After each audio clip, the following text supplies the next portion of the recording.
ያቺ ሴት ኃጢአትን አድርጋ የዝሙት ኃጢአትን ማለት ነው ሁሉም ፈርዶባት ጌታችን ኢየሱስ ጋር ሲያመጣት ጌታ ኢየሱስ የተናገረውን ብሎ ነበር ሁሉንም ከሷ ዞር እንዲሉ አደረገና እኔም አልፈርድብሽም ዳግም ግን አትበድይ ብሎ ነበር የለቀቃትና ያ ሽባ የነበረውም ሰው ለአራት ይዞት የመጡትን ሰውዬ ማቴዎስ 9 ያለው ማለት ነው እሱም ልክ እንደዚሁ አይዞህ አንተ ሰው ኃጢአት ተሰርይልሃለች ማለት ተምርሃል ማለት ነው ወይ ምሬሃለሁ ስለዛ እንደው ተንቀሳቀስ ነው ደስ ይበላል እና የሚምረውን ያንን ጌታ ስንቱን በለምጽ የተመታው አይነ ስውርነት የተመታው ሽባው ምን የፈወሰውን ያንን በጣም መሐሪ እና ኃጢአተኞች ቤት ገብቶ ከኃጢአተኞች ጋር ታየዋለህ ባይዚ ጌታችን ኢየሱስን በጣም ኃጢአተኛ ተብለው በህዝቡ ዘንድ የተናቁ የተገፉ ሰዎች ጋር ኢየሱስን ገብቶ ታየዋለህ እዛ ገብቶ ራት ይበላል አብሯቸው ከዛ በኋላ ይማርካቸዋል አረ በጌታ እና ይሄንን ኢየሱስን ጨከኑበት በሚመረው ላይ ጨከኑበት ነው ያለው ደስ ይላል መዝሙር ላይ ያቋረጥኩ ለሮ ምገባው ያ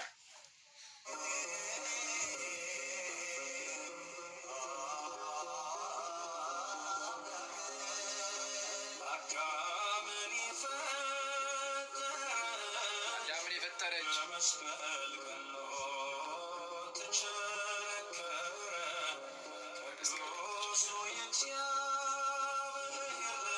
ቅዱስ የእግዚአብሔር ልጅ ከወንበዴ ጋር ተቆጠረ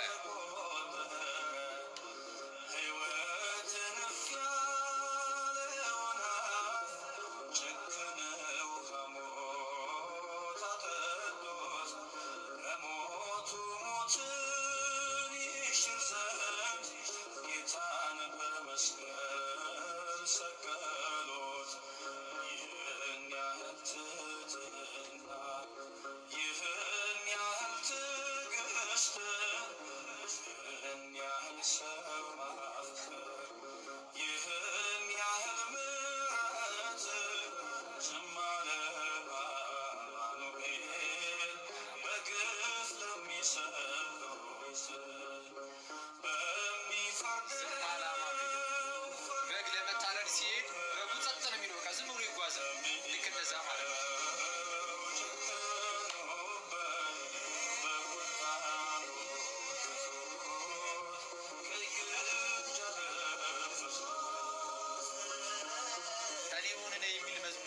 አዲስ ነው ምንድነው በመፍራትና በመራት መላእክት ፊቱ ለሚሰግዱለት የዓለሙን ሁሉ ጌታ በአደባባይ ያቆሙት ለሱራፌል የክብር ዘውድ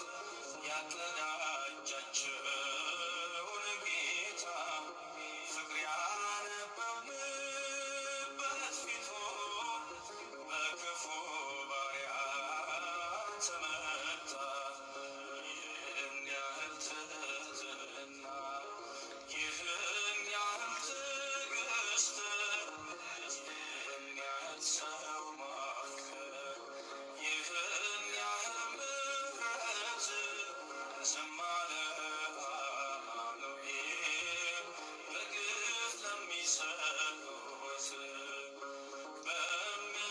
በሚፈርደው ፈረዶበት በሚምረው ጨከኑበት በቁጣ ሞገቱት ቀይ ግምጃ ለበሱት በቁጣ ጎተቱት አረ በቅዱስ ሚካኤል አስባችሁታል ጌታ ኢየሱስን በቁጣ ሲጎትቱት አረ ጽድቅና የጽና ሰላም የኃጢአት ፍሬት በሰበት እንደ ክፉ ሰው ተቆጥሮ በእሾህ አክሊል አጌጠ በኪሩቤል የግርማን ልብስ የሚያለብሳቸው እርሱን እርቃኑን ይሰቀል ብለው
አዝማቹን እንስማው እስቲ ነገር ያው ጋይስ ፍቀዱልኝ እስቲ ምንድነው ሰው ሁሉ እንደዚህ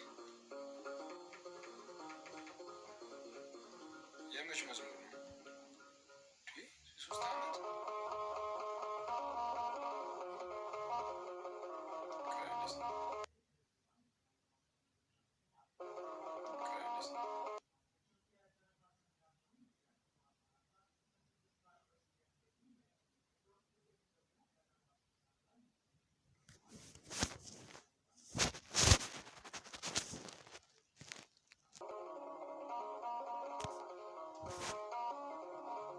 መሰለኝ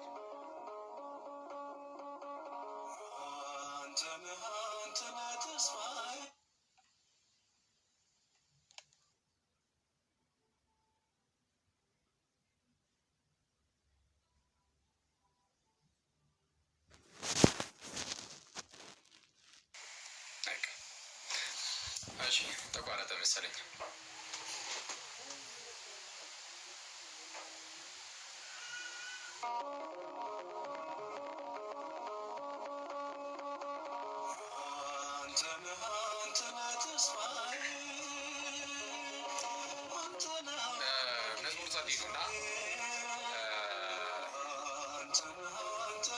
የማርቆስ ወንጌልን እኛ ያው የማርቆስ ወንጌልን እያነበብን ነው ቴሌግራም ላይ ምን እናደርጋለን ያንን ክፍል የተወሰነ ነገር ሪፍሌክት እናደርግበታለን ከዛሬ ከቀኑ ጋር የሚሄድ ስለነበረ እሱ ላይ የተወሰነ ነገር ነው የምሰጣችሁ ስለዛ በአጭር ደቂቃ ውስጥ ስለምንጨርሰው ያለን በ15 ደቂቃ ምናምን 10 ደቂቃ 15 ደቂቃ ቻትሪሽ እንመካከላለን ጌታችን ኢየሱስን ማዕከል አድርገን ነው ስለ ክርስቶስ 10 ደቂቃ 15 ደቂቃ እናወራለን ግን መዝሙር እናዳምጥ እኔ ተመቸኝ መዝሙር እሺ እስቲ እኔ ሆነ ነው የሚለው እስቲ 3 አመት ሙሉ አልፎታል እኔ አዲስ ነኝ መሰለኝ እኮ ሁላችሁም ስትሉ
መጽሐፍ ቅዱስ ላይ ያሉ ታሪኮችን የሆነ ሰዓት ላይ እንደተፈጠሩ አድርጎ ታሪኩ ማለፍ ብቻ ከሚሆን ወደ ራስ ላይ ፋምጥቶ እንደዚህ መዘመር ደስ ይላል።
ደስ ይላል። በጣም ጸልይ በስመ አብ ክርስቶስ በጣም ደስ ይላል።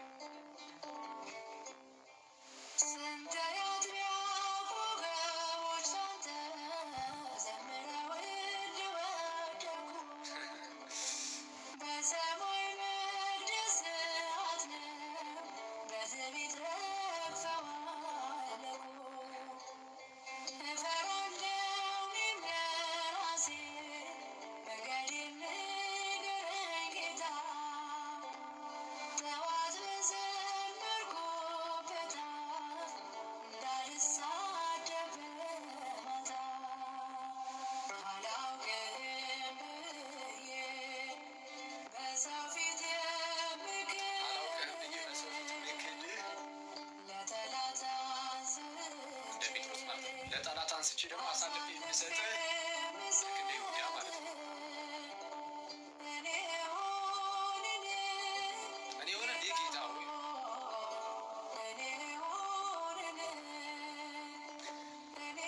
የዛሬን ብቻ አይቼ ጌታዊ እወድሃለሁ እልሃለሁ፣ ግን የነገን እኮ አላውቀውም።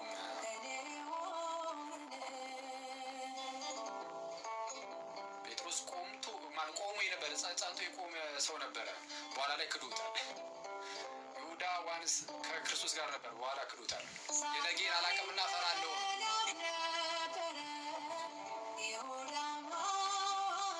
ሳጥናኤል መልአክ ነበር፣ ይሁዳም እኮ ሐዋርያ። ንስጥሮስም ጳጳስ ነበረ፣ አርዮስም ባለሙያ።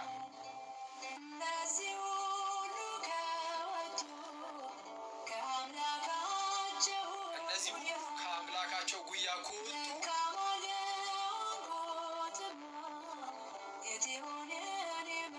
ደካማ ልሁንኩትማ ለእኔ የት ይሆን መገኛ?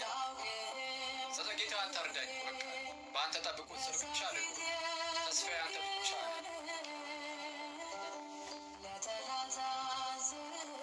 አናውቅም። ጌታ ነገር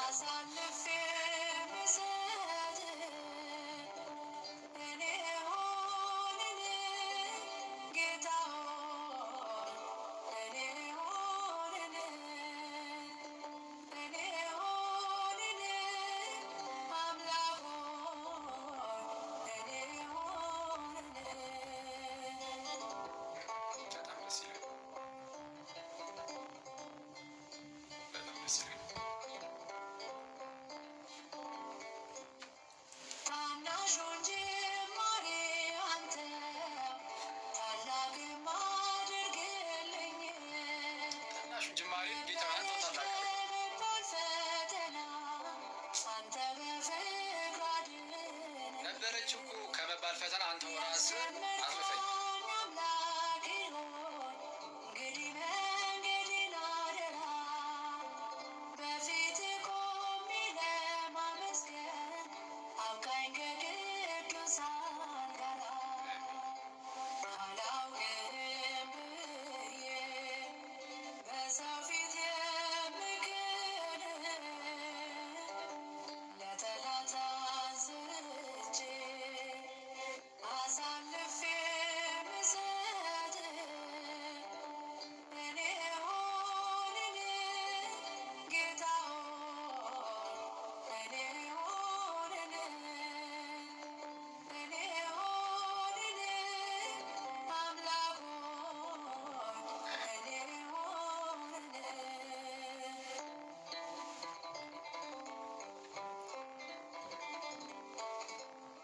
በጣም ደስ የሚል መዝሙር ሄኖክ ነው ገጣሚውና፣ ይሄ ቤተክርስቲያንን አንተውም ከቶ የሚለውንም ሄኖክ ነው ዲያቆን ሄኖክ ነው የግጥሙን ያዘጋጀው ምናምን ሲሉ ሰምቼ በጣም ገርሞኝ ነበረ።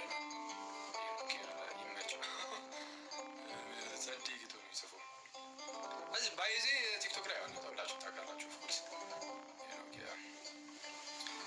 ቲክቶክ ላይ እንደመጣ ማያውቅ ሰው የለም መቼስ አይደል? በጣም ደስ ይላል። ክርስቶስን በስመ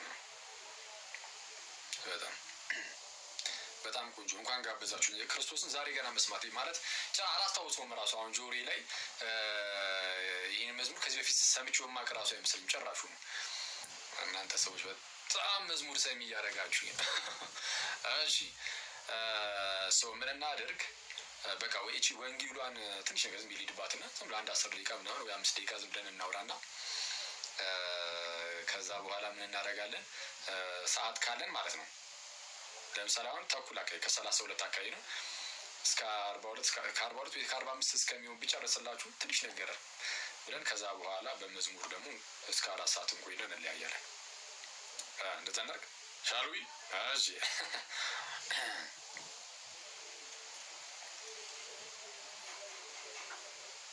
ኮሜንት ላጥፋባችሁ።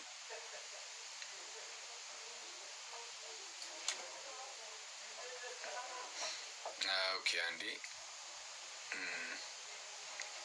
አንዴሽ ኦኬ እነዚህ ጋር እንዲናጥፈው። እሺ ይህን እንደዚህ ነው። ማን ነው መጽሐፍ ቅዱሳችሁን ሁላችሁን ክፈቱ። መጽሐፍ ቅዱሳችሁን የማርቆስ ወንጌል ምዕራፍ 14ን ክፈቱ። ከቁጥር 1 ጀምሮ እስከ ቁጥር 11 ያለችውን ብቻ ነው የምናነበው። 11 ቁጥሮችን ብቻ። ምዕራፍ 14 ክፈቱ። ምዕራፍ 14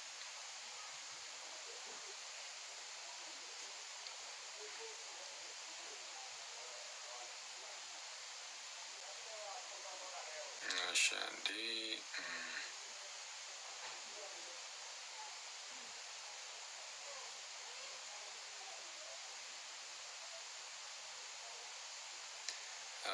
ኦኬ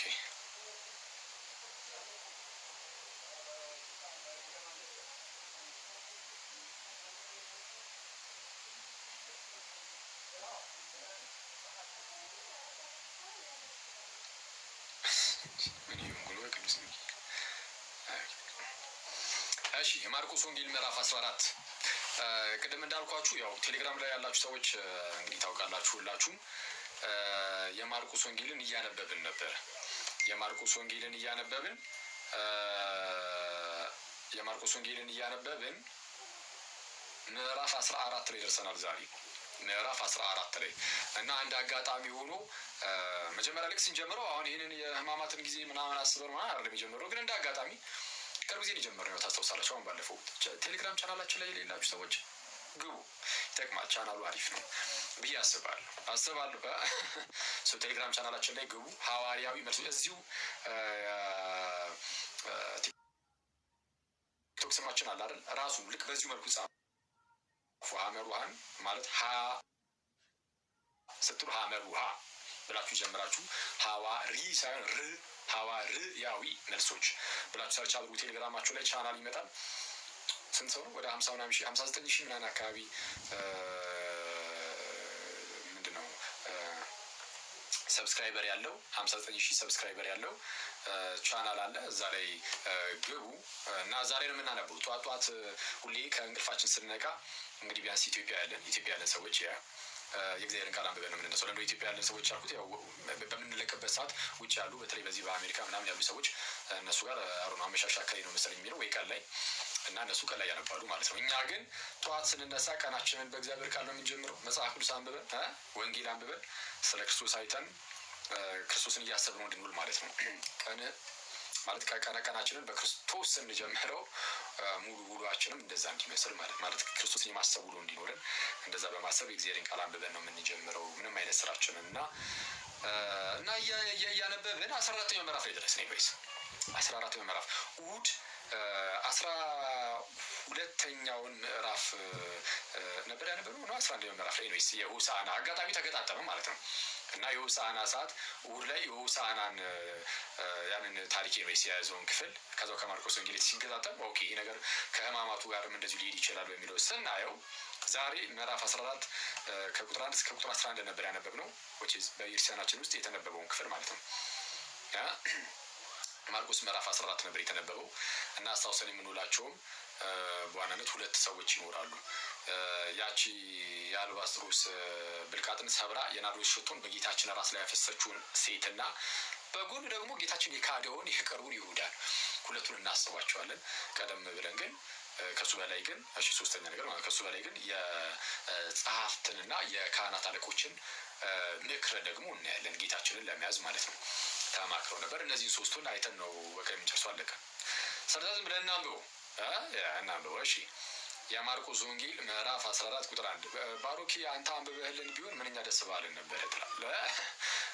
ንባብን ባሮኪ አንብባት ነው የሚባለው በነገራችን ላይ እና ኤኒዌይስ ስለዛ የኔን ድምጽ በደንብ እንዳሰሙት እናንተ ድምጻችሁ ጮክ አድርጋችሁ ከኔ ጋር አብራችሁ አንብቡ። ማርቆስ ወንጌል ምዕራፍ 14 አውጥታችሁ አላል መጽሐፍ ቅዱሳችሁን ጋይስ መጽሐፍ ቅዱስን ያላወጣ ክርስቲያን አይሉ ትላል። እሺ አትሊስት እንትን አሉ ስልካችሁ ላይ ማለት ነው። አሁን ያው ለምሳሌ ስልኬ ላይ ነው አክቹዋሊ አሁን ያስኩት ስልካችሁ ላይ ያዙና እንዲህ ይላል። 3 ሀሳቦችን ብቻ ነው የምሰጣችሁ ሙሉ በ11 ቁጥሮች ውስጥ። የመጀመሪያው ሀሳብ ከ2 ቀን በኋላ ይላል ቁጥር 1 ከ2 ቀን በኋላ ፋሲካና የቂጣ በዓል ነበረ። ከ2 ቀን በኋላ ፋሲካና የቂጣ በዓል ነበረ። ፋሲካና የቂጣ በዓል ነበረ። የካህናት አለቆችም ጻፎችም እንዴት አድርገው በተንኮል እንደሚይዙትና ጌታችን ኢየሱስን እንደሚገድሉት ይፈልጉ ነበር። እንዴት ሊይዙትና ማለት እንዴት እንደሚይዙትና እንደሚገድሉት ይፈልጉ ነበረ። ጸሐፍትና የካህናት አለቆች የሕዝብ ሁከት እንዳይሆን በበዓል አይሁን ይሉ ነበርና ይሄ ነገር በበዓል አይሁን ማለት ጌታችንን ሊገድሉት ፈልገዋል። ጌታችንን ሊገድሉት ፈልገዋል ጸሐፍትና የካህናት አለቆች ማለት ነው። ግን ደግሞ እንደው ሁካታ እንዳይፈጠር በበዓል አይሁን እንዲህ እያሉ እየተነጋገሩ ነው። ይሄ ነገር እየመከሩ ያሉት መቼ ነው? ከ2 ቀን በኋላ ፋሲካና የቂጣ በዓል ሲሆን እና እነሱ አልተረዱትም፣ አላወቁትም። ጋይስ አላወቁትም እንጂ ጌታችንና መድኃኒታችን ኢየሱስ እውነተኛው የፋሲካው በግ ሆኖ በዕለቱ ቀን በዛው በበዓላቸው ቀን እውነተኛው የፋሲካው በግ ሆኖ ሊታረድ እንደሆነ የዓለምን ኃጢአት ለማስወገድ ማለት ነው። እንደዛ እንደሆነ አልተረዱትም፣ አልገባቸውም። እነሱ በቃ ክርስቶስን ለመግደል ነበር የሚነሳሱትና ለመግደል የሚነሳሱትና ማን ናቸው?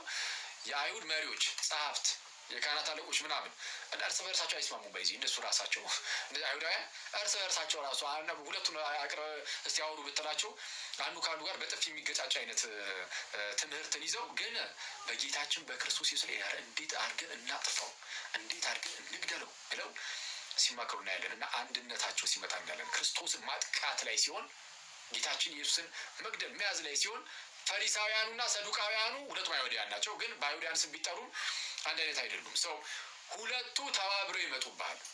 እርስ በርስ የሚጣረሱ ሆነው ግን ጌታችን ኢየሱስን ለመግደል ሲሆን አንድ ሆኖ ይመጣሉ እና የጠላት ወዳጅ አይነት ስታፍ ማለት ነው። ይቅርታ አሁን በዚህ ቀን ስማችሁን ባላነሳ ደስ ይለኝ ነበር፣ ግን አሁን ለምሳሌ በፕሮቴስታንት ውስጥ አሁን ያው ሚዲያ ላይ ከሚታዩ አንጻር ብቻ አድርጋችሁ ሰብት ያው መሬት ላይ ያላችሁ ፕሮቴስታንቶች ያዛሙትና እሺ ሚዲያ ላይ ከሚታዩ አንጻር ብለን እንውሰደውና ኦኬ አክቹዋሊ መሬት ላይ ያለው ነው ሚዲያ ላይ የሚገለጠው ምንድን ነው? ቤተክርስቲያንን በጣም ለማጥቃት የሚሞክሩ ፕሮቴስታንቶች አሉ። አሁን እየጠፉ ነው። አክቹዋሊ እየጠፉ ነው ስል ሰዎቹ እየጠፉ ነው ማለት አይደለም። ሰዎቹ ይኑሩልን። እሺ ፕሮቴስታንት ወንድሞቻችን ጌታ ይጠብቅልን፣ ከክፉ ነገር ሁሉ ጠብቆ ያኑርልን።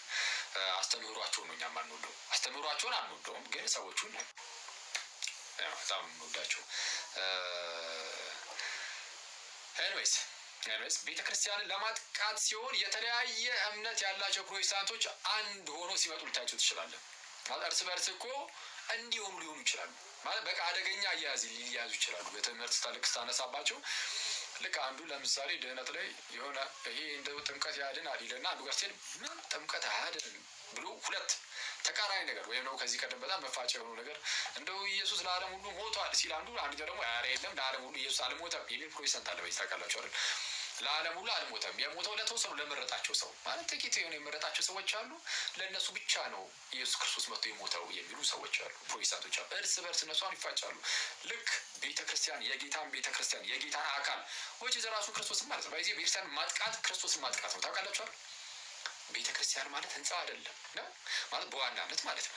እሱም ቤተክርስቲያን እየተባለ ይጠራል። ግን በዋናነት ቤተክርስቲያን ማለት የምእመናን አንድነት ህብረት፣ የአማኞች ህብረቱ የአንድነት እርሱ ነው እና እርሱ ደግሞ የኢየሱስ ስጋ ተብሎ ተጠርቷል። የክርስቶስ አካል ወይም ስጋ ተብሎ ተጠርቷል እና ያንን የክርስቶስን ስጋ መታ አታክ ማድረግ ወይም የክርስቶስን አካል መታ አታክ ማድረግ ክርስቶስን አታክ ማድረግ ነው። ቤተክርስቲያንን የሚሳደብ ኢየሱስን የሚሳደብ የኢየሱስ ጠላቱ ነው። ኢየሱስ ጠላቱ ነው። ብዙ ጊዜ አሁን ፕሮቴስታንቶች ላይ ስንሰራ ምናምን ለፕሮቴስታንቶች ጥላቻ ያለን የሚመስላቸው ሰዎች አሉ። ነው አይደለም። ማለት ይህንን እንግዲህ የልባችን ጌታ ኢየሱስ ነው የሚያውቀውና ለፕሮቴስታንቶች ምንም አይነት ጥላቻ የለንም።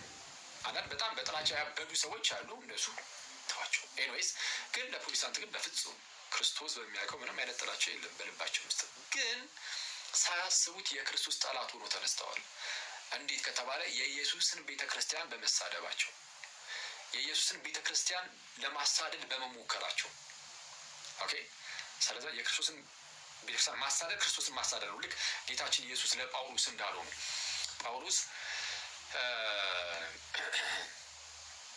ቤተክርስቲያን ያሳደድ ነበር እንደምታውቁት እና እያሳደደ ደማስቆ ላይ ደረሰ። ኤኒዌይስ እና ደማስቆ ላይ ጌታችን ኢየሱስ አገኙ ቀጥታ ኢየሱስን ማለት ኢየሱስ ጳውሎስን የተርሴሱ ሳውልን ቀጥታ አገኘው እና በብርሃን ብልጭታ ጣለውና ሳውል ሳውል ስለምን ታሳድደኛለህ የሚል ድምፅ መጣ እና ሳውል በዛ ጊዜ በጣም እንደው የተባረከ ሰው ነው ማለት ቤተክርስቲያንን ያሳድዳል። አሁን ግን በመቀናት ለእግዚአብሔር እንደው በመቀናት ነው። ለእግዚአብሔር በመቀናት ሳይገባው ቤተክርስቲያንን ያሳድድ ነበርና ልቡን ግን እግዚአብሔር ያውቀው ነበርና መረጠው። ጌታችን ኢየሱስ መረጠው ጳውሎስን። ድምፁን እንኳን ከቅዱሱ አንደበት የሚወጣውን ያንን ድምፅ ለመስማት እንኳን ጳውሎስ ታደለ። ሳውል ሳውል ስለምን ታሳድደኛለህ የሚለውን ድምፅ እሱ ብቻ ነበር የሰማው። ባይዚ በዙሪያ ያሉ ሰዎች ራሱ አይሰማቸውም። በቃ ጳውሎስ ይሰማዋል፣ እነሱ አይሰማቸውም በዙሪያ ያሉ ሰዎች ራሱና ስለምን ታሳድደኛለህ አለ። ለምን እንዴት ነው ጳውሎስ የናዝሬቱ ኢየሱስን ያሳድደው? ማለት አንተ ማን ጌታዊ ብሎ ሲጠይቀው አንተ የምታሳድደኝ የናዝሬቱ ኢየሱስ ነኝ፣ የመውጊያውን ብረት ብትቃወም በአንተ ላይ ይብስብሃል አለው። እንዴት ነው እስቲ አሁን የተርሴሱ ሳውል ጳውሎስ ጌታችን ኢየሱስን እንዴት ነው ያሳድደው? አግኝቶት ነው?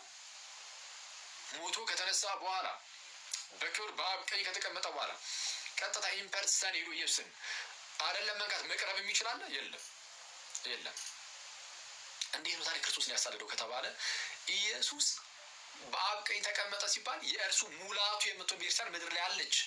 ሙላቱ የምትሆኗ የቤተክርስቲያን ምድር ላይ አለች እና እርሷ የእርሱ አካሉ ናት የቤተክርስቲያን። ስለዛ ቤተክርስቲያንን መንካት ኢየሱስን መንካት ነው። አለቀ አይደለ ነው? ኢየሱስ ቤተክርስቲያንን መንካት ኢየሱስን መንካት ነው። ለዛ ነው ስለምን ታሳድደኛለህ አሉ። ጳውሎስ ቤተክርስቲያንን ያሳድደው ክርስቲያኖችን ማለት ነው። ቤተክርስቲያንን ሲያሳድድ ጌታ ኢየሱስ መጣን ስለምን ታሳድደኛለህ አለው እና ቤተክርስቲያንን በጣም የሚሳደቡ ቤተክርስቲያንን በጣም ለማሳደድ የሚሞክሩ እዚህ እንግዲህ በየሚዲያው ምናምን እናያለን አይደል? ፕሮቴስታንቶችን እነሱ በጣም ከታላቅ ይቅርታ ጋር የኢየሱስ ጠላት እንደሆኑ ነው ማምነው እኔ። ስለዚህ የክርስቶስ ጠላት በጣም ይቅርታ አድርጉልኝ። ቤተክርስቲያንን የሚናገሩበት መንገድ በጣም አደገኛ እና ኤኒዌይስ ግን እነዚህ የክርስቲያን ጠላት የሆኑ ሰዎችን ሰብስባችሁ ብታመጧቸው አንዱ ከአንዱ ጋር እንኳን በፍጹም ሊስማማ የማይችል ሰው ናቸው። በፍጹም አይስማሙም። ልክ ክርስቶስን ለማጥቃት ሲሆን ግን ይስማማሉ። ክርስቶስን ስል ቤተክርስቲያንን ማለት ነው። ምክንያቱም ቤተክርስቲያን ማጥቃት ክርስቶስን ማጥቃት እንደሆነ ስላሳያችሁ ልክ እንደዚህ ሁሉ ጌታችን ኢየሱስን ለማጥቃት ፈሪሳውያን፣ ሰዱቃውያን እየተሰባሰበ ነው የሚመጣው። የአይሁዳውያን መሪዎች አንድ መስለው ነው የሚመጡት። ኦኬ። በነገራችን ላይ አያይዤ ለመግለጽ ማለት ነው የክርስቶስ ጠላት ከሆነ ሰው ጋር ህብረት አድርጌ ወንጌል ሰብካለሁ ምናምን የሚመስል አይነት ነገር ሰምቼ ነበር። አሁን ላይ ብዙም አላነሳውም፣ እንመጣበታለን። ግን እንዲህ የሚባል ነገር የለም። ቤተክርስቲያንን የሚያሳድብ ቤተክርስቲያንን የሚሳደብ ሰው ካለ ከእሱ ጋር ምንም የምትሰራው ነገር የለም። እንዲህ የሚባል ታሪክ የለም። ሰው ምንድነው ቤተክርስቲያን ሁሉም በሁሉ የሚሞላ የእርሱ ሙላቱ ናትና የሚጎድልባት ነገር ስለሌለ ከእርሷ እየቀዳ ወጣ ብለህ ሌላ የምታያቸው ነገሮች ካሉ አይተህ ምንም ጠንከር እያልክ መስራት ነው። ኦኬ። ደግሞ የሚሰራ ደግሞ እኔ ሰራሁኝ እኮ አይልም ማለት ቤተክርስቲያናችን ምንድን ነው የሚለው? እግዚአብሔር ሰራ። ስለዛ የሚያግዘን አጋዣችን እግዚአብሔር ካለ ክርስቶስ ኢየሱስ ካለ የክርስቶስ ጠላቶች አያስፈልጉንም። ራሱ የወንጌል ስብከት ላይ ማለት ነው እና ወንጌል አብሬ ይሰብካል አይባልም።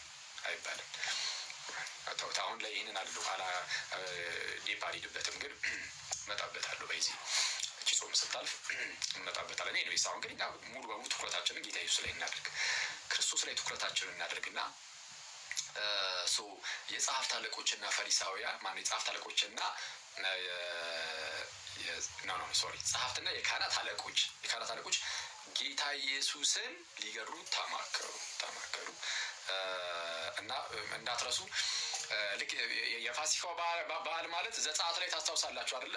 እግዚአብሔር ሕዝቡ እስራኤልን ከግብጽ ባርነት ነፃ ለማውጣት ሲነሳ ባሪያውን ሙሴን ላከና ከዛ በኋላ ታላቅ ተአምር በፈርዖን ቤት ላይ በዛ ህዝብ ላይ ሊያመጣው ቁጣ በኩራት ሁሉ የሚገድል አይነት ቁጣ ማለት ነው። ህዝቡ ነፃ ያወጣው በኩራትን ራሱ በመግደል በጣም ትልልቅ ተአምራት አድርጎ ነው እንደምታውቁት እግዚአብሔር እና ያኔ ነውር የሌለበት በግ በእስራኤል ቤት እንዲታረድ ተደረገ። በእያንዳንዱ ቤት ነውር የሌለበት በግ እስራኤላውያን ያርዱና ደሙን በመቃናቸው ላይ ይረጫሉ፣ ስጋውን ይበላሉ እና የጥፋት መልአክ በመጣ ጊዜ ይሄ መቃኑ በዛ በፋሲካው በግ ደም የተረጨውን መቃን እያዩ ያንን ቤት የደሙ ምልክት ያለበትን ቤት እያለፈ ይሄዳል። አይገርልም። ከዛ ቤት የሚገርለው የደሙ ምልክት የሌለበትን ቤት እየመረጠ ነው እና ያ ምሳሌ አለው ጋይዝ። ጌታችን ወይም እግዚአብሔር አምላካችን እንዲሁ ዝም ብሎ ነገሮችን ዝም ብሎ ያስቀመጠ አይደለም። እያንዳንዱ ነገሮች ምሳሌ አላቸው። ሊመጣ ላለው ለክርስቶስ ኢየሱስ ምሳሌ ናቸው እና ጌታችን ኢየሱስ መጥቶ ስለ ሁላችን እንደሚታረድ እና ያ ደሙ ደግሞ በልባችን ላይ እንደሚረጭ ስለዚህም ከሞት ደግሞ የምናመልጠው በዛ ደም እንደሆነ የሚያሳይ ነው። ነውር የሌለበት እነሆ የዓለምን ኃጢአት የሚያስወግድ የእግዚአብሔር በግ ተብሎ የለ ጌታችን ኢየሱስ እና ለእሱ ምሳሌ ነበረ። ነውር የሌለበት ከኃጢአት ሁሉ የተለየ ከሰማያት ከፍ ከፍ ያለ እንዲህ ያለ መስዋዕት ሊቀ ካህናት ብቻ ሳይሆን መስዋዕት የሚያስፈልገን ነበር እና ጌታችን ኢየሱስ ስለ ሁላችን በመስቀል ላይ መስዋዕት ይሆናል። ስለዛ እውነተኛው የፋሲካው በግ ማን ነው? ክርስቶስ ነው።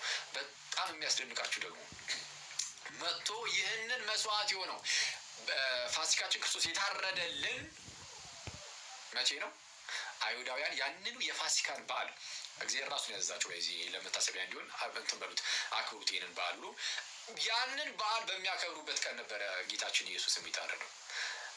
በመስቀል ላይ ራሱ መስዋዕት አድርጎ ያቀረበው ማለት ነው። ፋሲካችን ክርስቶስ ታርዶልናል አለ ቅዱስ ጳውሎስ በመጀመሪያ ቆሮንቶስ መልእክቱ ምዕራፍ 2 ላይ እና አላወቁም።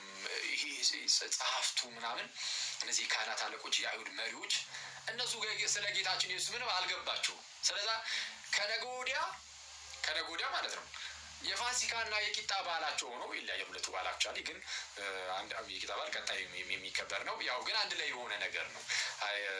ምንድነው አስተሳስረው ነው ብዙ ጊዜ የሚይዙት አይሁዳውያን። ለዛ ነው አንድ ላይ አድርጎ ያስቀመጠው ጸሐፊው እና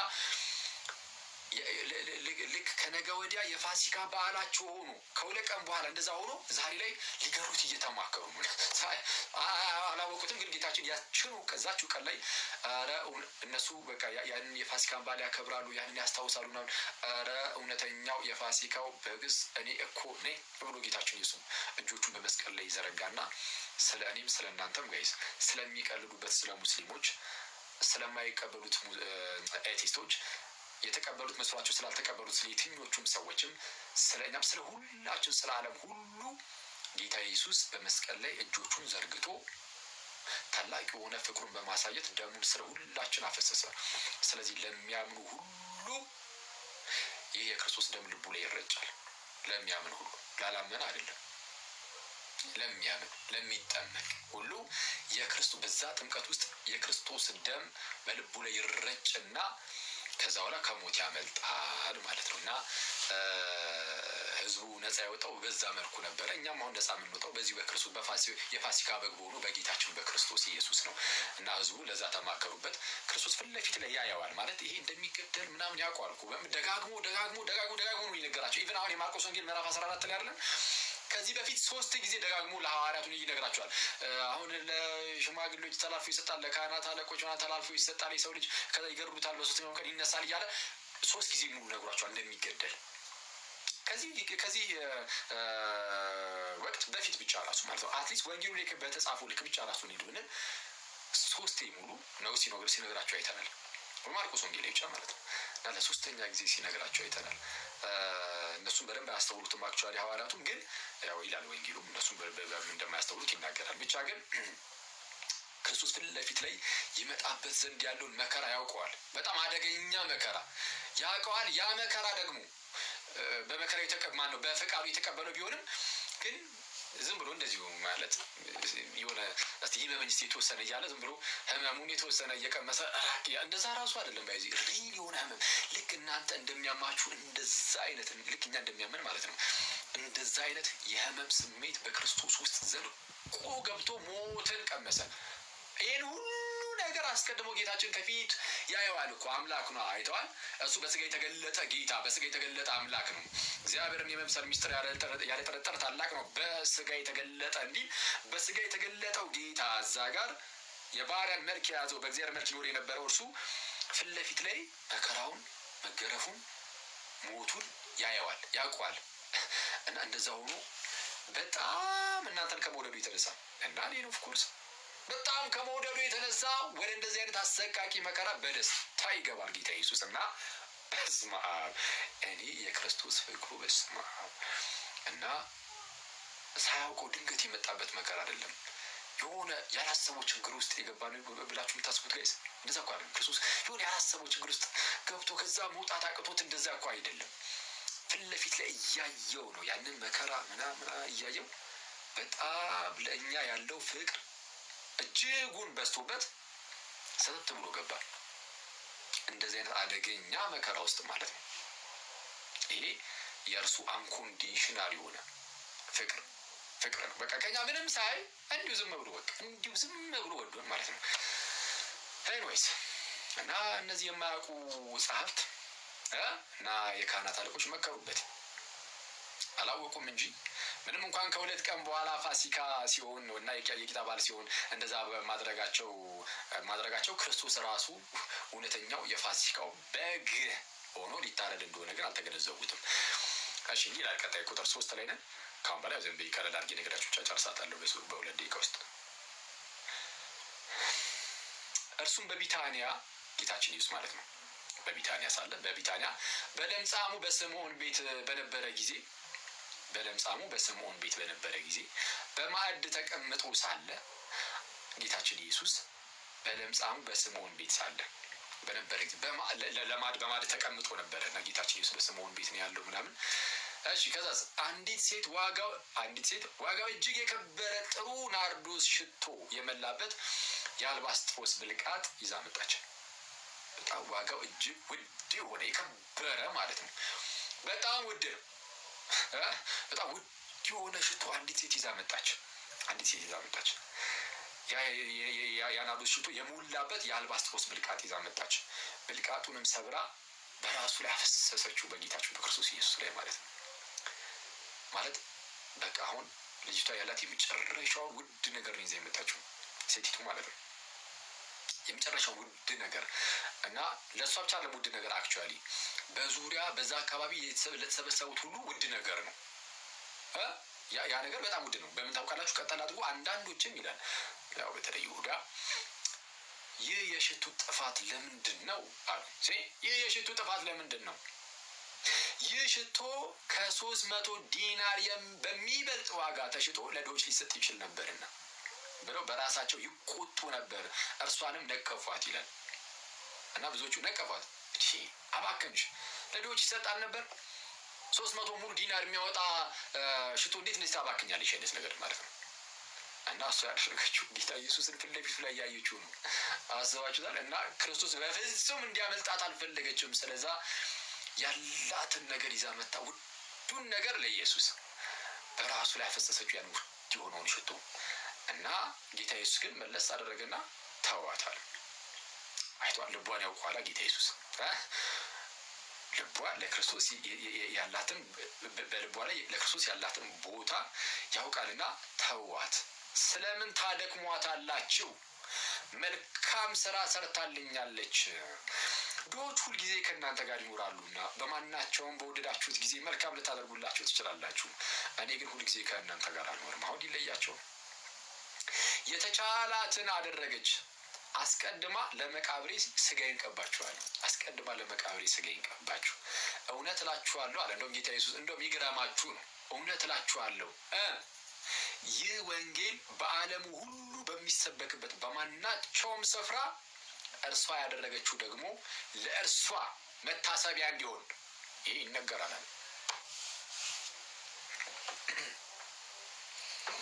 ለእርሷ መታሰቢያ እንዲሆን ይህ ይነገራል። ይህ ወንጌል የጌታ ወንጌል በሚነገርበት ቦታ ሁሉ ለእርሷ መታሰቢያ ደግሞ ይህ አሁን ያደረገችው ደግሞ አለ ይነገር። ስለዚህ አራቱም ወንጌላውያን ስለዚህ ሴት ጽፏል። አራቱም ወንጌላውያን ማቴዎስ፣ ማርቆስ፣ ሉቃስ፣ ዮሐንስ እና ይህቺ ሴት በጣም ለሁላችን ትልቅ ምሳሌ መሆን የምትችል ሰው ናት፣ ሴት ናት።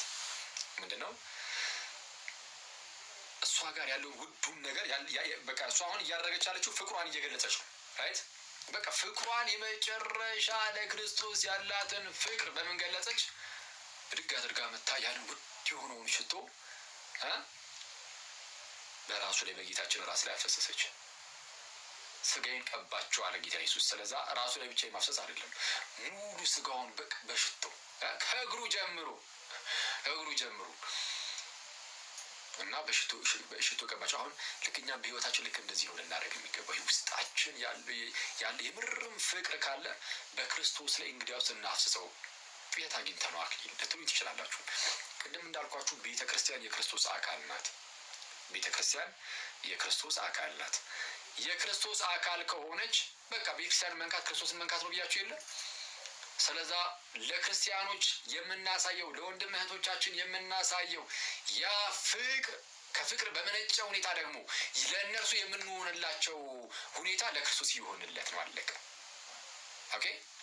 የፍቅርን ሽቶ በዛ በአካሉ ላይ በቤተ ክርስቲያን ላይ ስናፈስ እያፈሰስን ያለነው በክርስቶስ ኢየሱስ ላይ ነው። ስለዛ ወንድሞቻችንን እህቶቻችንን መውደድ ማፍቀር እና ለክርስቶስ ያለንን ፍቅር አሁን ያቺ ሴት ያንን ሽቶ በማፍሰስ ገልጻ የለ። ጌታችን ኢየሱስ ደግሞ ምን አለ? የሚወደኝ ቢኖር ትእዛዜን ይጠብቃል። ስለዛ ትእዛዙን በመጠበቅ ፍቅራችንን መግለጽ እቺ ለሁላችንም በቃ ተምሳሌት እንደሷ ነው መሆን ያለብን አይነት ነገር የምትባል አይነት ሴት ማለት ናት። እና ጌታችን ኢየሱስም ይህ ወንጌል በተነገረበት ሁሉ ስለዚህ ሴት ደግሞ ለእርሷ የምታሰብ ያለው ይነገራል። እና ስለዛ ይሄ ከዚህ ወንጌል ጋር ሁሉ ጊዜ አብሮ የሚነገር ነገር ነው ያላት እቺ ሴት። በተነገረ ቁጥር ስሟ ራሱ አልተጻፈም። በቃ ለሁላችንም ምሳሌ ሆነ የተቀመጠች አይነት ሴት ናት። እና በጣም የምታስደንቅ ሴት ነበረች። እሺ ቀጠል አድርጎ እንዲላል የዚህ ሴትዮ ደግሞ ተቃራኒ ማለት ነው። እሺ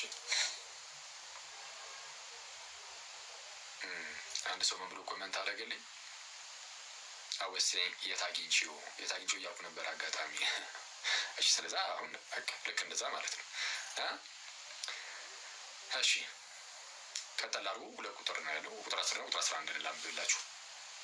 ከ12ቱም አንዱ የአስቆሮቱ ይሁዳ አሳልፎ ሊሰጠው ጌታችንና መድኃኒታችን ኢየሱስ ክርስቶስን ወደ ካህናት አለቆች ሄደ። የአስቆሮቱ የሆነው ይሁዳ ጌታ ኢየሱስን አሳልፎ ከ12ቱ አንዱ ነው ራሱ አይደል? ከ12ቱ አንዱ የሆነው የአስቆሮቱ ይሁዳ ጌታችን ኢየሱስን አሳልፎ ሊሰጠው ወደ ካህናት አለቆች ሄደ። ልክ ሲሰሙ ማለት የካህናት አለቆች ማለት ሲሰሙ ደስ አላቸው።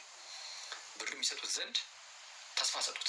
በቃ ብር እንሰጣለን፣ በሚመች ጊዜም እንዴት አድርጎ አሳልፎ እንዲሰጠው ይፈልግ ነበር።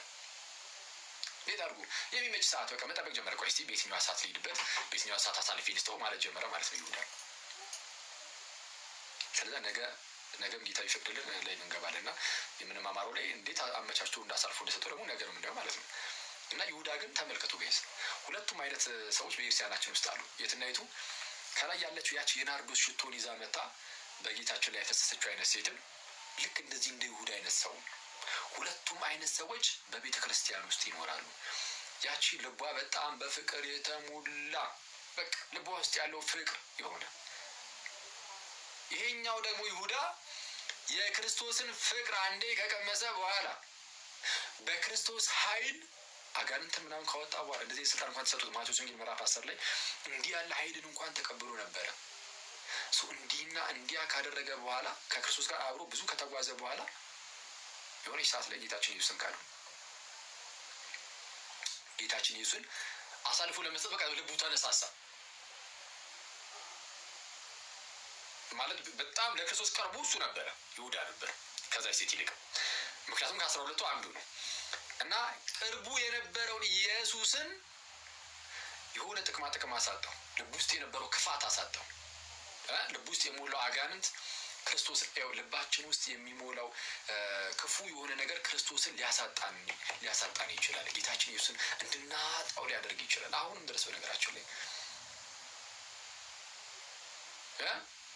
አንዴ ክርስቶስን ከተቀበልን በኋላ በውስጣችን ክርስቶስ ኢየሱስ አለ አይደለኛ እና በውስጣችን ያለውን ጌታን እርሱም ክርስቶስ ኢየሱስን ሊያሳጣ የሚችል ብዙ ነገር አለ።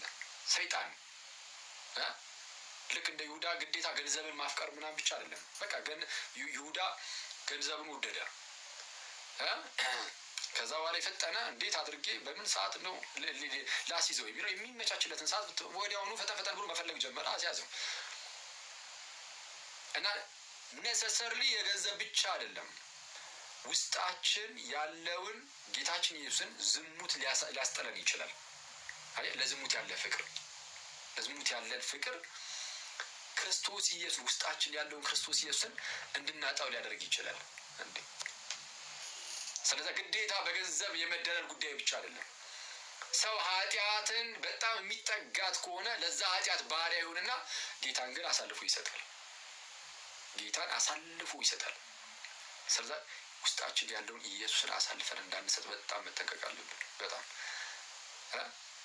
በሌላ ነገሮች ውስጣችን ፍቅር ከሌለ ክፋት ካለ ተንኮል ብቻ ካለ አንድ ጊዜ ልባችን ውስጥ በቃ ዝም ብሎ ተንኮል ብቻ ሊታጨቅ ይችላል።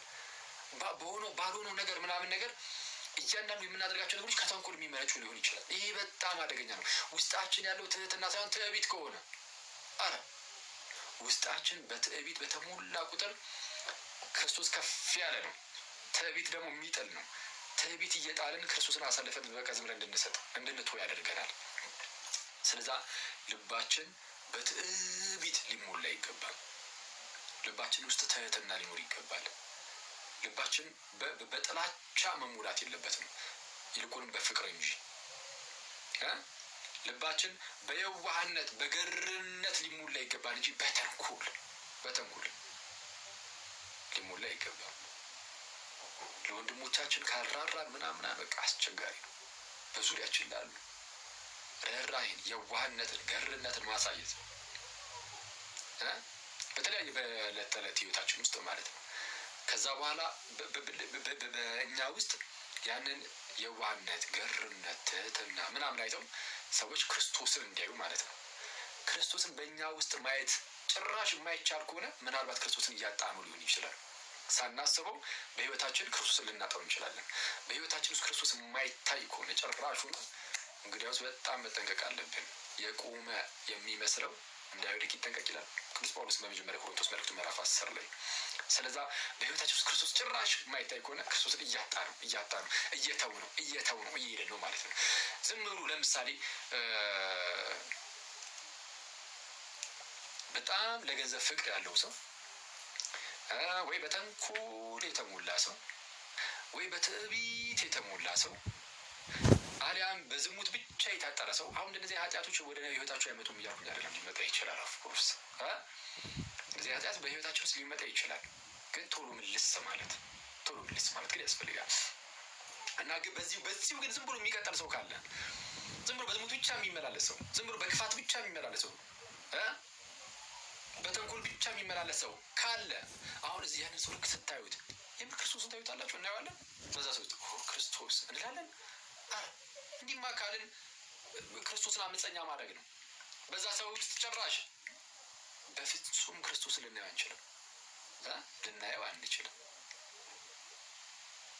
ክርስቶስ የሚታየው በአነጋገራችን አይደለም፣ በህይወታችን ነው።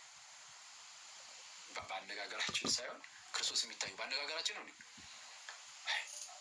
ይሄ ሰው ምንድን ነው ጥድፍ ይላል ሲያወራ ምናምን ስለተባለ አይደለም። ይሄ ሰው ምን ይስቃል ይቀልዳል ምናምን ስለተባለ አይደለም። ይሄ ሰው በጣም ተረጋግቷል ስለተባለም አይደለም። ክርስቶስን የሚሰብከው የምንናገርበት መንገድ አይደለም። አክቹዋሊ የምንናገርበት መንገድ የጋጥ ወጥነት መሆን የለበትም፣ በጣም የወጣ መሆን የለበትም። ኦፍ ኮርስ ግን ህይወት ነው ክርስቶስን የሚሰብከው። ክርስቶስን የሚሰብከው ምንድን ነው? ህይወት። በጣም ተረጋግተህ አውርተህ እርጎ ራሱ እንዳንተ አይረጋም እንደተባሉ ልክ ረጋ ብለህ ከዛን ህይወት ግን ከክርስቶስ የራቃ ከሆነ በቃ ክርስቶስን አንተን አይቼ ክርስቶስን አላየው።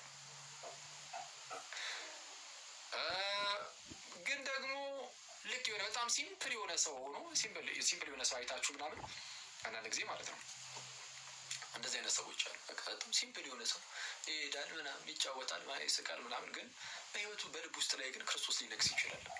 እሰይ በቃ ይህም ጥሩ ነው። እንደዛ ለመሆን ሞክሩ። እንደዛ ለመሆን እንሞክር። የምትስቁ የምትጫወቱ ምናምን ያው አሁን ከምንኖርበት ሁኔታ አንፃር እንደነዚህ ነገሮች ያሉ ናቸው። ይጫወታል ይስቃል ምናምን፣ ግን በልቡ ላይ ግን ክርስቶስን ማድረግ አለበት። በልባችን ላይ ግን ክርስቶስን ማድረግ አለብን። እንደዛ ማድረግ አለብን። ነሰሰሪ ደግሞ ግዴታ እንደዚህ አድርጉ ምናምን ፈታ በሉ ተጫወቱ ምናምን ያልኩኝ አይደለም። እንደ ሙዳችሁ ግን እንደዛ ብትሆኑ ግን ችግር የለውም ነው። ቢያንስ ግን ልባችን ላይ ክርስቶስ ኖሮ ከዛ በዛ ውስጥ ክርስቶስን ማየት አለ። ዲስኩ ውስጥ ነን። ክርስቶስን ማሳየት ካልቻልን ክርስቶስን እየተውነው ሊሆን ይችላል። ልክ እንደ ይሁዳ ገንዘብ ተቀበለና ክርስቶስን ተወ። እኛ ደግሞ የሆነ ተንኮል ወደ ልባችን ሲገባ ውስጣችን ያለው ክርስቶስን እያስወጣን፣ የሆነ ትዕቢትን ወደ ልባችን ስናስገባ ልባችን ያለውን ክርስቶስን እያወጣን፣ የሆነ ዝሙታዊ ነገሮችን ወደ ልባችን ስናስገባ ክርስቶስን እያወጣን እያለ ክርስቶስ ተውት ያደረገንና በቃ ፌክ ይሆናል። ለማሳየት ብንሞክርም ፌክ ነው የሚሆነው እና አስቸጋሪ ነው። ጌታ ኢየሱስ ደግሞ ይርዳን። ቅድም የሰማነው መዝሙር ላይ ዛሬን አይቼ ጌታ እወድሃለሁ እልሃለሁ፣ ግን የዛሬን ማነው የነገን ግን ስለማላውቅ እፈራለሁ ምናምን እያለች ነበር ዘማሪዋ። እና እውነት ነው፣ የነጋችንን አናውቅም ሁላችንም ማለት ነው። ዛሬ ላይ በቃ ጌታችንን እንወደዋለን። ትክክል አይደል? እንግዲህ ክርስቲያኑ ነው ጌታችንን የማይወድ የለም። የመውደዳችን አቅም ቢለያይም በጣም የሚያሳዝነው ፓርታችን እኛ በደንብ አንወደውም ክርስቶስን። በቃ ግልጽ ነው። እኔ ስለ ራሴ እሱን አውቃለሁ። የመውደድ አቅም መፈተን ይችላል። ዝም እወደዋለሁ ምናምን ስላልክ አይደለም። የምርም ውስጥህን በደንብ በቃ አድምጠው እስኪ። የምር ክርስቶስን በደንብ መውደድ በሚገባ ልክ ትወዷል። እኔ አሁን እንደዛ አድርጉ እና ብዙዎቻችሁም እንደኔ ተመዝኑኛላችሁ። ዝም ብዬ ሳያችሁ መረበመኔ እና ጌታችንን እርሱ ምን ያህል እንደወደደን እናውቃለን። እና እንደዛ ወዶን እኛ መልሰን በዛ ደረጃ መውደድ እሱን ያህል ባይሆን እንኳን ግን በደንብ መውደድ ግን አልቻልንም። ስለዛ ምንድነው ቀስ በቀስ በፍቅሩ እያደጉ መሄድ ይጠይቃል። የምርም ስንወደው ስራችን ይገልጠዋል። ፍቅሩን በቃ ደርሶ ያለንን ፍቅር ስራችን እየገለጠው ይሄዳል። ስራችን እየገለጠው ይሄዳል። ከዚህ በፊት ብያችኋለሁ። በጣም ለምትወዱት ሰው ብዙ ነገር እሱም ያን የምትወዱት ሰው የሚጠላውን በጣም ብዙ ነገር ትተዋላችሁ። ለዛ ለምትወዱት ሰው ስትሉ ጌታችን ኢየሱስን የምርም በዛ ደረጃ የምንወደው ከሆነ እርሱ የሚጠላውን ሁሉ እንጠላለን። በጣም በቀላሉ ማለት ነው። ግን ያው የለም በአንድ ጊዜ ፍቅር ላይ አንደርስም። ስለዛ ቀስ በቀስ የጌታችን የኢየሱስ ክርስቶስ ፍቅር እርሱን መውደዱ በመንፈሱ በኩል ነው በልባችን የሚፈሰው እና ያ በልባችን የፈሰሰው የእርሱ ፍቅር ግን እያደገ የሚሄድ ነው። ዝም ብሎ አንድ ሙልት ብሎ በተሰጣ በቃ አለቀ። ከዚህ ላይ በማያድግ ፍቅር ነው ምናምን የሚባል አይደለም። እያደገ በደንብ የለም እየተሟሟቀ የሚሄድ አይነት ፍቅር ነው። ስለዛ እንደዛ እያደገ መሄድ አለበት አይመስላችሁም? እኔ ይመስለኛል እና ሰው ለክርስቶስ ያለን ፍቅር ልክ እንደዛች ምንድነው ናርዶስ ሽቶ እንዳመጣቸው ይሁን እና ፍቅር ደግሞ በልባችን በደንብ ሲኖር ክርስቶስን በተአምር ልናወጣው አንችልም። ይሁዳ በልቡ ክፋት ስላለ ነው ጌታችንን አሳልፎ የሰጠው እና ክፋትን ማስወገድ፣ ትዕቢትን ማስወገድ ትልቁ ነገር ትዕቢትን ማስወገድ። በአንድም በሌላም በትዕቢት ልንፈተን እንችላለን። ስለዚህ ቶሎ ብሎ ምልስ ማለት ትዕቢት ልክ ሲፈትን አባቶችን ማየት የኤርሰን አባቶቻችን ሄዱ ማየት። በምንም ነገር ልጠብጥ አትችልም። ከዛ በቅድስና ትጠብጣል። አባቶችን አይተ ከየት ያመጣውን ቅድስና? በስመ አብ ማለት የኑሮ ቅድስና የህይወት ቅድስና ማለት ነው። የለም ልክ እነሱን ስታይ አፍን ዘግተህ ጸጥ ብለህ ትቀመጣታለህ።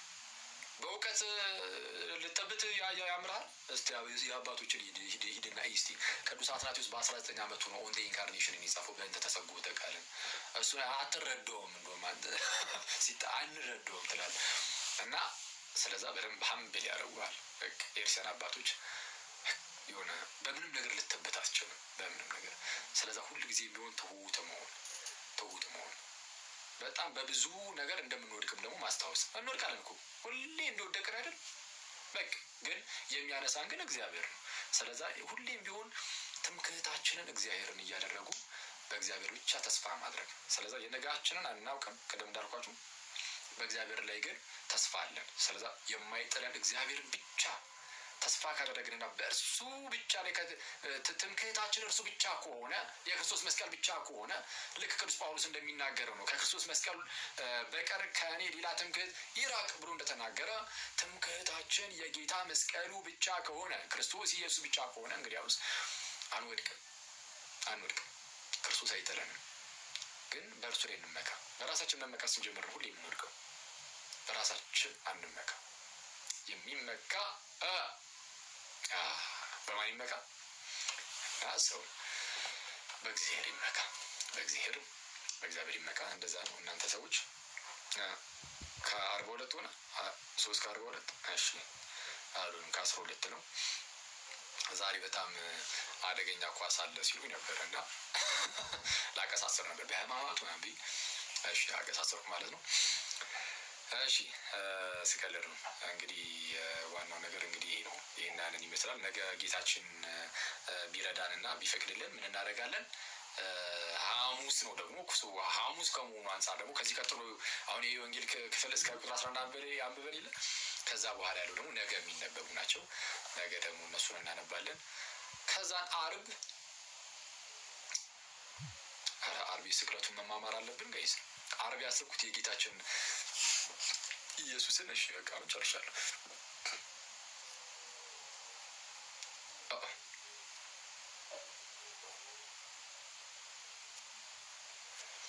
እሺ የጌታችን ኢየሱስን የስቅለት ፊልም ለማየት ነበር ያሰብኩት ማለት አርብ። ምን ታስባላችሁ? ሰብሰብ ብለን ምናምን አርብ ከቤርሳን በኋላ ቁጭ ብለን የጌታችንን የስቅለት ፊልም ብናይ ምናምን አሪፍ መሰለኝ እና ግን ብንማማር ግን ደግሞ አሪፍ ነው። ግን እስቲ ቆይ የስቅለቱን ፊልም እናያለን። ስቅለት ላይ እንዴት ነው? ቆይ እስቲ ስቅለቱ ላይ ብንማማር በጣም ደስ ይለኛል። አንዳንድ ሰዎች ታውቃላችሁ አይደል? በጣም በድፍረት ኢየሱስ አልተሰቀለም የሚሉ ሰዎች እኮ አሉ። ኢየሱስ አልተሰቀለም የሚሉ ሰዎች አሉ። አልሰቀሉትም፣ አልገደሉትም፣ ግን ለእነርሱ ተመሰለባቸው የሚል አለ።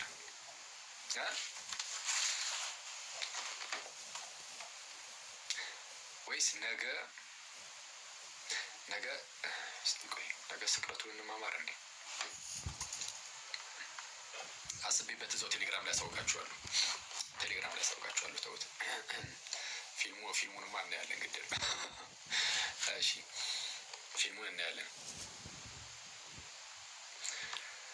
እሺ ምን አንድ መዝሙር ይዘምርላችሁ ሀኖሴ ካለ ወይስ ምን ይሻላችኋል? ሀኖሴ ካለ ናስቲ ካለ አስገቡት። ቲቱ ምናምን ካላችሁ አስገቡት ሀኖሴ።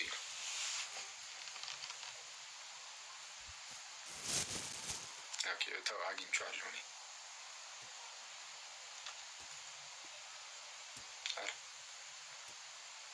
አክሰፕት አላደረኩም ወይስ ተሰወረ? እስቲ ላክልኝ። ላክስቲ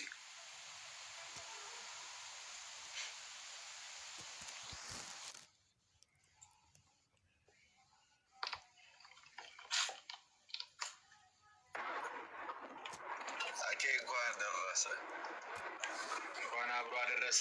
እንዲያቁን ይላሉ። እንዴት አለ? ሰላም ነው? ሁሉ መልካም ይመስገን አምላክ። አንድ ትልቅ አባት ምን አሉት መሰለ? ይሄንን ሳምንት ምዕራፍ የለም ቁጥር የለም ማለት። እስቲ እንዴት ነው? ለምንድን ነው? ፍቅርን ለመግለጥ ምዕራፍና ቁጥር ከጠቀስክ ፍቅርህ ግማሽ ነው። በዚህ ሳምንት ጌታ ላሳየን ፍቅር ምዕራፍ የለም ቁጥር የለም። ማርቆስም ማቴዎስም ሉቃስም ዮሐንስም አቅም ቢያጡ ነው ምዕራፍና ቁጥር የጻፉለት እንጂ ለሆነው ነገር ምዕራፍም የለም ቁጥርም የለም፣ ዝም ብሎ መተረክ ነው ይሉ ነበር። እውነት ነው። ቃላት ነው የሚገለጻል። ከምታወዛግበን እኔ ፕሮግራም ልምረጥ። ሐሙስ ስጋው ደሙና መዝሙር ነበረ የተደረገው በጌታ ሐሙስ እሱን ብንማር ከነ ትህትናው ከነ ጥበቱ በጣም ጥሩ። እሺ ዲያቆን። ዓርብ ደግሞ ቀኑን ሙሉ ቤተክርስቲያን ስንማርበት ስለምንውል ትምህርቱ አጥሮ ብታሳያቸውም ፊልሙን ምንም አድር ግን ሐሙስ አያምልጥ። ስጋው ደግሞ መዝሙሩ የጌታና የሐዋርያት ዝማሬ እና እግረ ጥበቱ አያምልጥ። እንዲህ አድርጉ ብትል እንዲህ አድርጉ። እኔ ካደረግኩት እናንተ እኔ እየነገረኝ ነበረ ይሁን አንድ አባት ነግረውት፣ አንድ የገዳም አባት እና በጣም ገርሞኝ ነበረ። ምን አሉ? ውስጣችሁ ያለ ትዕቢት ካለ በጣም እንደው ትሁት እንድትሆኑ የሰውን እግር እጠቡ አለና ነገር ዝም የኮንተምፕሌት እያደረጉ እነዚህ ነገር ላይ ዝም እያብሰለሰቱ ብቻ ቁጭ ቤት ውስጥ እና በጣም የሚገርም ነገር ነው። መጀመሪያ ሰማው ብዬ ነበር፣ ግን በጣም ሴንስ ይሰጣል። አስባችሁታል? ዝቅ ብላችሁ የሰውን እግር ስታጥቡ ማለት ትልቅ ሳታስቡት ራሱ እናንተ ራሳችሁም ትሁት እየሆናችሁ የምትሄዱት ሳታስቡ ማለት ትህትናው በደንብ ወደ ውስጣችን እየገባ ይሄዳል። በዛ ላይ ጌታችን ኢየሱስ ነው ይህን ያደረገው ማለት ያውም እርሱ ጌታ ሲሆን እግራችሁን ካጠብቋችሁ ያለው እሱ ራሱ ጌታ ሲሆን እግራችሁን ካጠብቋችሁ እንግዲያውስ እናንተም እርስ በርሳችሁ ቢያርጓል እና እኛ ታላላቆቻችን ምናምን ነው ብዙ ጊዜ ካደረግነው የምናደርገው ጌታ ታላቁ የባህሪዎቹን ማለት ነው እና ሳንመርጥ የትልቆቹንም የትንንሾቹንም እንደዛ ማድረግ ብንጀምር በጣም አሪፍ ነው። ዝም ብዬ እንደ ሀሳብ ነው በሳምንት አንድ ቀን ቤት ውስጥ ያሉትን ሰዎች ማጠብ እና የምሬ ነው እና በጣም ጥሩ ነው።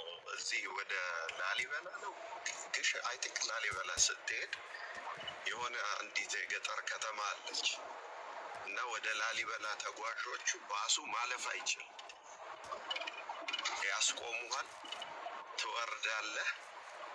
ከዛ በኋላ ሰንበት ተማሪዎቹና ካህናቱ የጠቅላላ የመጣውን ሰው እግር ያጥባሉ። የሚገርም የጠቅላላ ከባሱ ወርደ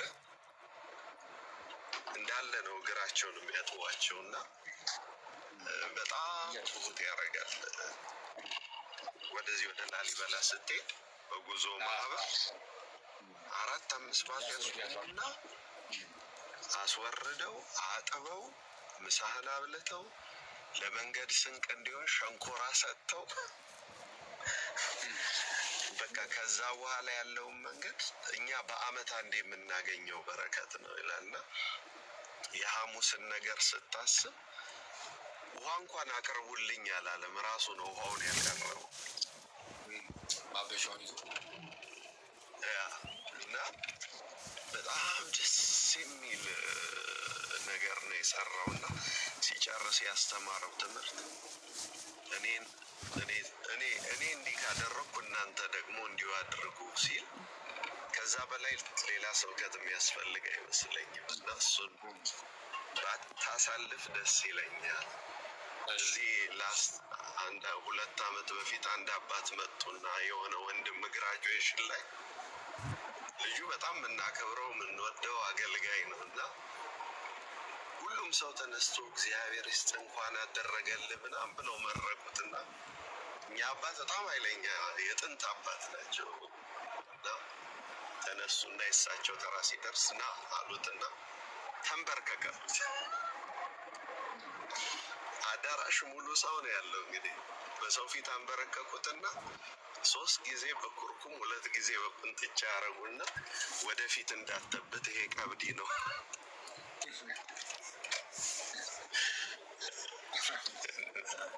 አሁን እቺ ሰማዕትን ምስጋና ይዘ ወደፊት እንዳተበት ይሄኛውን አስተውስ ብለው ተንበርከክ ብለው ንግግራቸውን ቀጠሉና በህይወቴ በጣም የተማርኩበት ነገር ስለሆነ ነገ የትህትና ቀን ነውና ቀብዲ ብታስተምረን ጥሩ ነው ብዬ ነው። እሺ ዲያቆን በቃ እንሄድበታለን። እግዚአብሔር ይርዳን። ኪሃኑሲ ሰላም ላንተ ይሁን። እንኳን ደህና መጣ። ቆያችሁ ብያለሁ። አኬ ቃለ ሕይወት ያሰማልን። ዲያቆን እስኪያስ ሰላም ብያለሁ። እንዴት አሉ? እንኳን አደረሰ። እንኳን አብሮ አደረሰ መምህር፣ እንኳን አብሮ አደረሰ። ቃለ ሕይወት ያሰማልን አኬ። አሜን አሜን። አኑሴ እሺ፣ መዝሙር እስቲ ጀባ በለን ትላለህ። አሁን እንካልካስ ጋር አጠራጠር ያሉ መዝሙሮች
አሸክመው አስረው ገረፉኝ እያዳፉኝ መስቀል